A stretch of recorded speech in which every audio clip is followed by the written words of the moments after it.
Welcome to Kansas Ag Report. I'm Sarah Rahjes. On this week's program, we go back to the Risk Profit Conference from earlier this year and talk with K-State Ag Economist Dr. Greg Ibendahl on where he projects Kansas farm income to be for this year and in 2024. We also have features from Kansas Corn, Kansas Wheat, and the Kansas Farm Bureau, plus our weekly updates from the Kansas Livestock Association and market information from Pinion.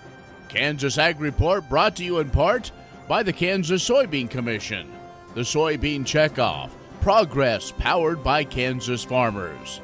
Kansas Farm Bureau, a grassroots ag organization representing the state's farm and ranch families since 1919, kfb.org. And the Kansas Wheat Commission, lending in the adoption of profitable innovations from wheat, online at kswheat.com.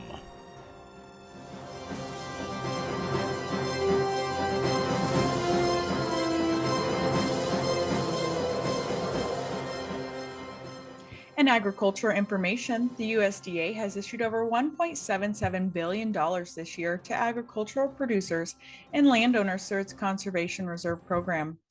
The agency says the program is a critical piece of the department's efforts to support climate-smart agriculture and forestry on working lands. More than 667,000 participants received payments from the Farm Service Agency for their voluntary conservation efforts on more than 23 million acres of private land.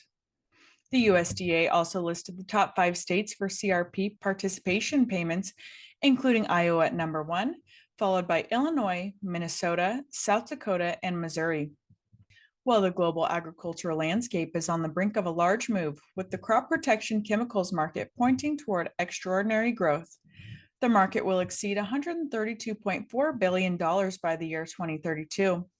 Global Market Insights says the unprecedented surge can be attributed to a confluence of factors ranging from technological advances to swelling population numbers and the pressing need for more sustainable agriculture practices. The world population is expected to reach almost 917 billion people by 2050, which necessitates a dramatic surge in food production. This will put immense pressure on the ag sector, and crop protection chemicals play an instrumental role in ensuring optimal yields. As the world population surges, crop protection chemicals will help ensure food security. CoBank says the combination of high interest rates and a strong US dollar is beginning to take a disproportionate toll on rural industries like agriculture, forestry, and manufacturing. Most international transactions are still conducted in dollars, and a strong dollar makes the U.S. exports more expensive and imports cheaper. CoBank's Knowledge Exchange says that disproportionately hurts the backbone of the rural economy. America's economic position relative to other countries has gotten much stronger than anticipated. The expectation that interest rates will remain high for the foreseeable future has contributed to the strong dollar. That's our news. When we come back, we'll talk with K-State's Dr. Greg Ibendahl. Stay with us. The Kansas Ag Report brought to you in part by Kansas Grain Sorghum, growers working together. Learn more at ksgrainsorghum.org. Grass and Grain, online or in the mail, keeping Kansas farmers informed for over 60 years. grassandgrain.com.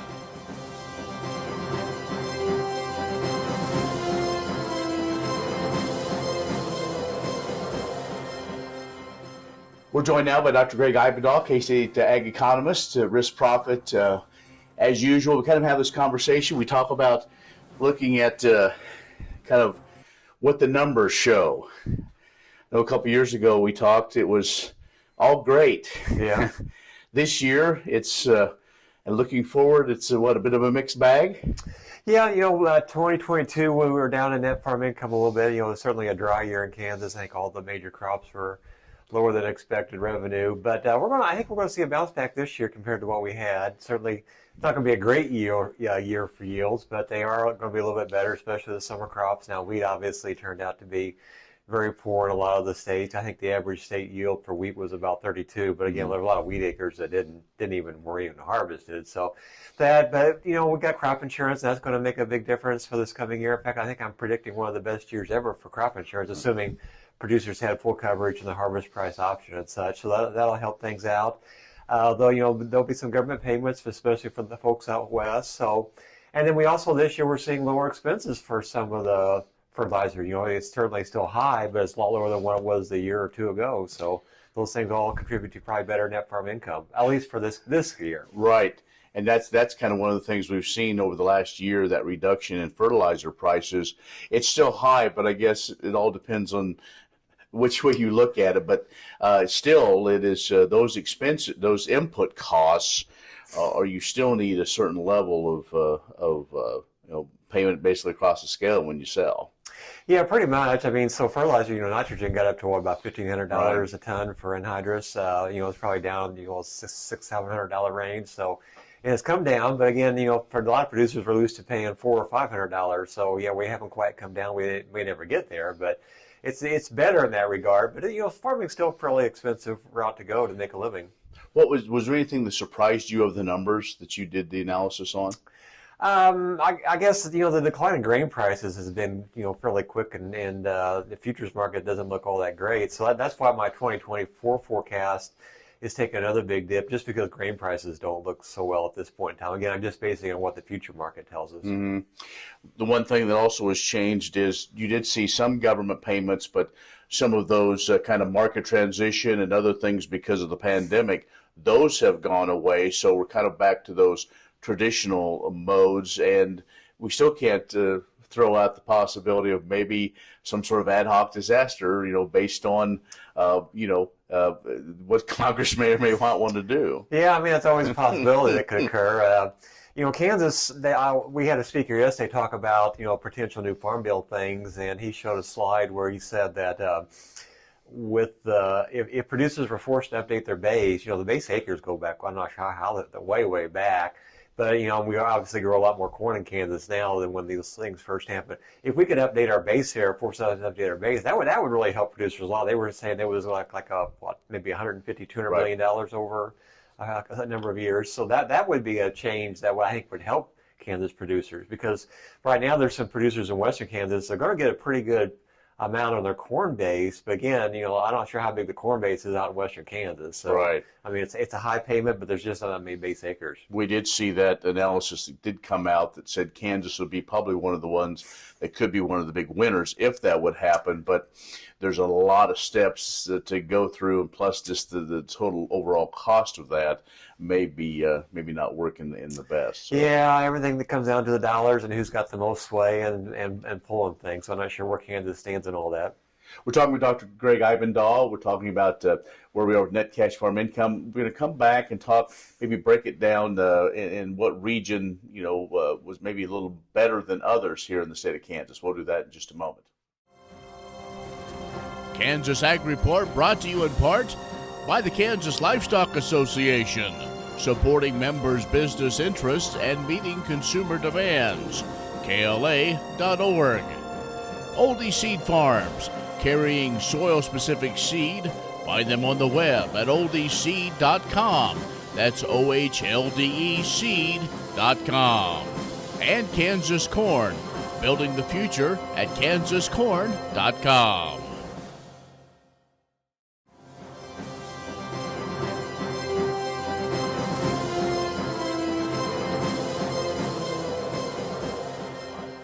And our guest is Dr. Greg Ibendahl, K-State Ag Economist. He presented at the Risk Profit Conference on looking at net cash farm income this year, looking into next year. But let's maybe break it down as far as that bigger overall view of the state of Kansas.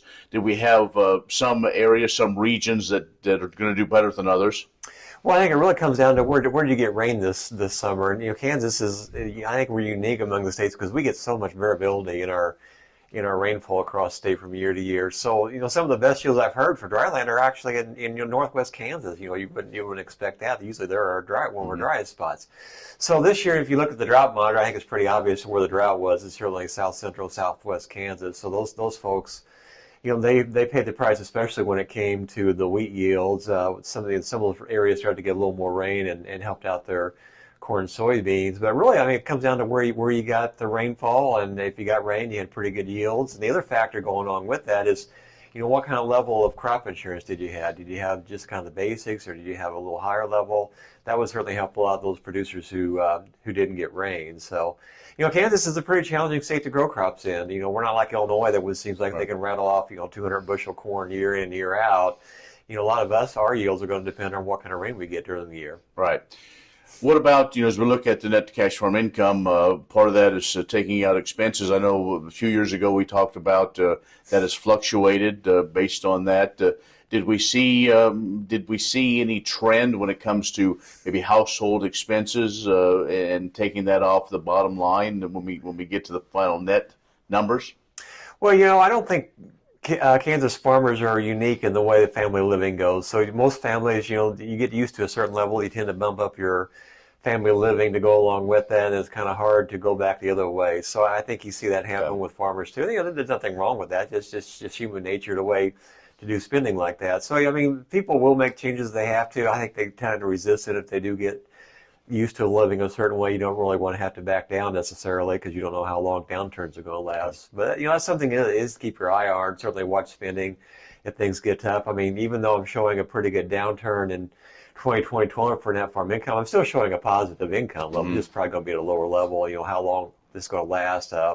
What Dan O'Brien says about grain prices, that may have a big deal about things. So the thing we all learn about farming is things can change pretty quick. So doing more than just a year or two out for forecasting becomes almost like the weatherman. You're trying to guess, how many hurricanes you're going to have 3 years from now. So who really knows? It's true. Anything else that just jumped out at you that need to be aware of where we're looking at this cash farm income here on the farms? Well, looking at the overall financial situation, I think farmers are in pretty good shape. Interest rates, even though they're bumping up a little bit, interest expense hasn't got totally out of hand. I do see some trends of higher debt per acre as far as the cropland thing. I don't think it's out of hand yet, but there's something to keep an eye on, especially if we enter a period where interest rates starts to go high, because interest expense used to be a major thing back in the 80s. It's not now, but it doesn't mean it could be in the future. True.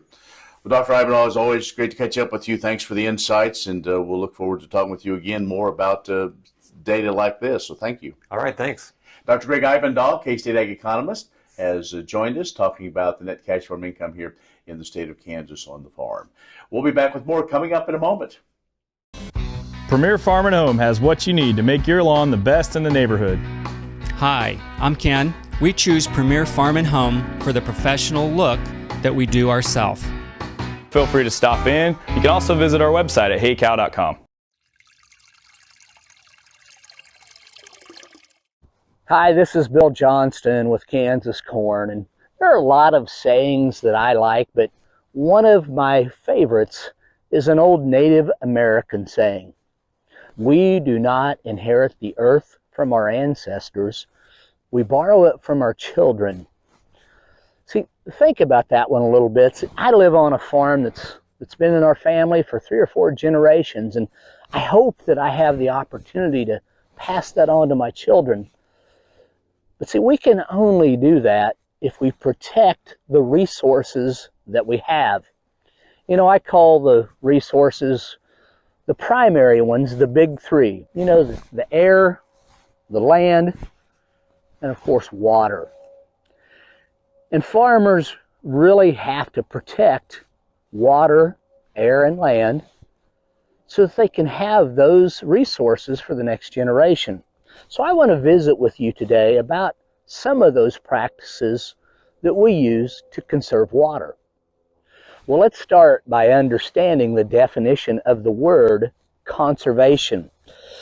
It's the prevention of the wasteful use of a resource. One of the ways that farmers use water is through irrigation, and there's quite a few ways that we can use conservation using irrigation. One of those is called irrigation scheduling. A field doesn't need the same amount of water at the same time in the same location every day. So a farmer will use some of the technology that they have, like soil probes and aerial imagery, to figure out when they need water and where they need water, and they use something called irrigation scheduling. Along with that, they use another management system called irrigation segmentation. It's choosing to water part of the fields instead of all the fields, or giving some of the field more water than other parts of the field instead of just spraying the same amount over the entire field. It can save a lot of water that way. Another method is the development of drought-tolerant crops. We've been able, when I say we, I'm talking about scientists, have been able to genetically engineer certain crops so that they do not need as much water to be just as productive or more productive. Actually, that's allowed us to grow some crops where we haven't grown crops in the past, or places where crops weren't as productive because there was limited water. We also use cover crops, and cover crops are basically just like they sound. It's a crop that is grown outside of the regular planting season. You know, let's take corn, for example. In Kansas, we may plant corn in April, and it grows through April, May, June, July, August, and maybe even September. Well, that's only 6 months out of the year. What about the other 6 months of the year when it's not covered with a crop? Well, we now use what we call a cover crop to plant over that crop. It may be perennial grass or possibly clover, and it shadows and protects, keeps that soil cool to slow down evaporation and erosion. And while cover crops are growing in popularity, realize that they don't work everywhere. In some places it's too wet, in other places it's too dry, and sometimes it just doesn't fit in the overall management of the farmer. 50 years ago, most farmers used what we now call traditional tillage. They would go out to a field and they would plow and disc at least once or twice and possibly field cultivate, all to prepare what they believed the best seed bed for their crop to grow in. Well, we've realized over time that all that tillage is not necessary. It packs the ground, it causes more water evaporation. So in recent years, we've gone to what we call conservation tillage. We leave out a few of those steps so that we don't work the soil as much. In fact, we use this thing called no-till, where we don't till the soil at all except when we plant, and the only portion that we till is the small slot of the area where we're going to plant that seed. I've only touched on a few of the water conservation methods that we use in farming. I've left out things like terracing and waterways and lots of other things associated with farming. I challenge you to look up some ways that farmers might conserve water in your neighborhood.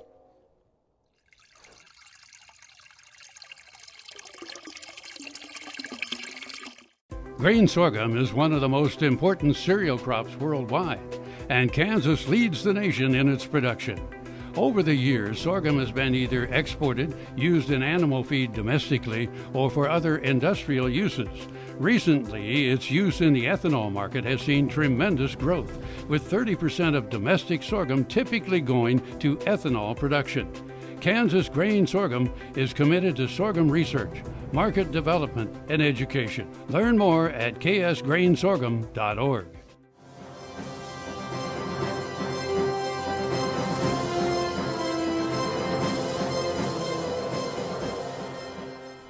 Kansas author Glenn Ediger left no threshing stone unturned as he embarked on a historical treasure hunt for the tools used by the Mennonites who settled in and around central Kansas. He recently shared what he learned with listeners of the Wheats on Your Mind podcast. Mennonites came to Kansas and brought with them their agricultural innovations and their hard red wheats, including hand-picked seeds packed into large jars and sacks. This turkey red wheat was a hardy variety, was planted in the fall, and could withstand Kansas's cold and dry winters. The new wheat could take advantage of the moisture that arrives in the winter and early spring and then be harvested in early summer. Turkey red wheat is now the ancestor to hard red winter wheat varieties grown across the plains today. Along with turkey red wheat, the Mennonites also brought game-changing farming practices, including leaving fields fallow in between planting cycles, applying fertilizer to fields, and using large threshing stones to separate the wheat kernels from the stalks that enveloped them. The basic process of threshing wheat is the same today as it was thousands of years ago, as Edgar explained. Today, threshing stones have been replaced with combines. The remaining stones are now used for yard decorations, others are used for salt licks for cattle, some are even bases for lamps or flags. But their influence on the wheat industry, along with the Mennonites who still farm in central Kansas, remains as steadfast as stone. Learn more about the history of Mennonites and threshing stones in Kansas and other topics by exploring all episodes of Wheats on Your Mind podcast at wheatsonyourmind.com. What if U.S. soybean meal were more than a commodity? If seed companies and the soybean checkoff built a better variety? That future is here. The time is now. To meet end-user demands, the soybean checkoff is investing in the compositional quality of soybeans, including meal. A message from the Kansas Soybean Commission, the Soybean Checkoff, progress powered by Kansas farmers. Our farmers and ranchers in western Kansas, in the Midwest total, with the long drought, I don't know how they would have made it without the Farm Bill. We're talking about 4 or 5 years of catastrophic crop losses and crop insurance and aid through the Farm Bill were many times the only ways some of these family farms made it through.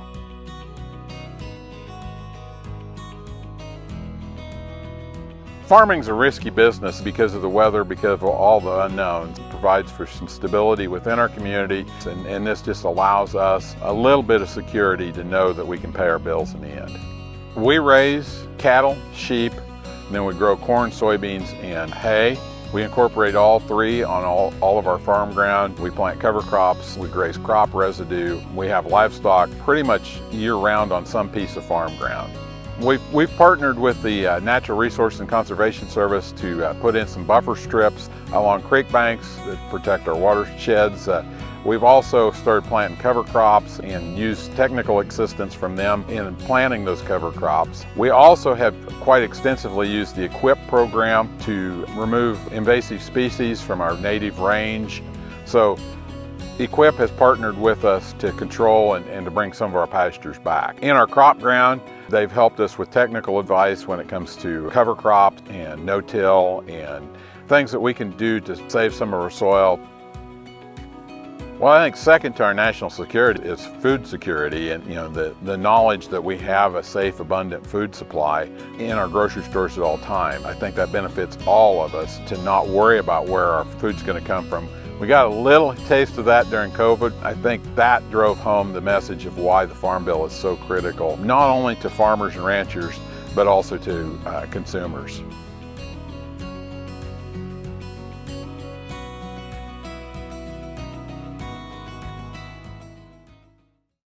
Kansas Corn reminds you that E15 fuel is the right choice for every kind of driver. For the car enthusiast, E15 has higher octane. For the thrifty driver, E15 is priced lower than regular unleaded. For the nature lover, E15 provides cleaner air. For the shopper who buys local, E15 has more ethanol from our Kansas corn farms. Choose E15 for a higher octane, lower price, cleaner American fuel. Message from the Kansas Corn Commission. Learn more at kscorn.com.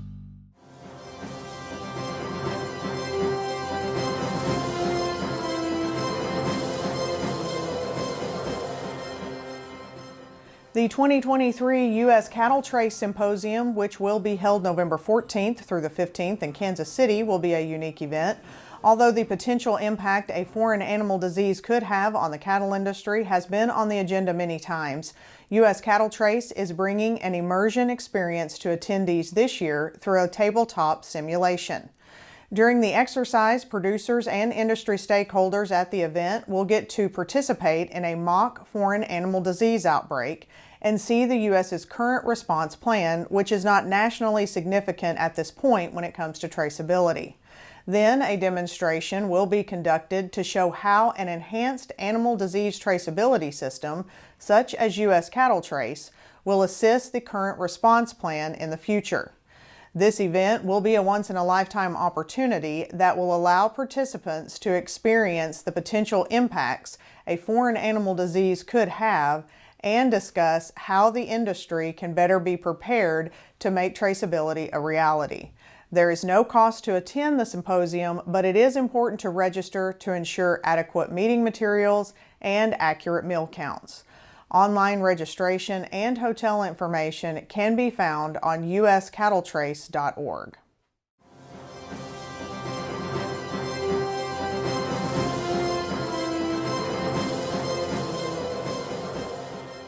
Good morning. This is Jacob Herzog with Pinion Risk Management. With last week's USDA supply and demand report out of the way, and harvest in full bore on average throughout the country, we understand this is among the busiest time of the year for producers. But domestic markets and outside international affairs events need to be kept in mind. Domestically, basis values have been improving into harvest out east, and in various places out west, so keep an eye on your local elevator for opportunities. Now, a big elephant on the markets is if the government is going to shut down. For how long? This will put off any regular USDA reports. How will the market react to this uncertainty? Internationally, the other elephant, the Israel-Hamas war, will it expand outside of those currently involved?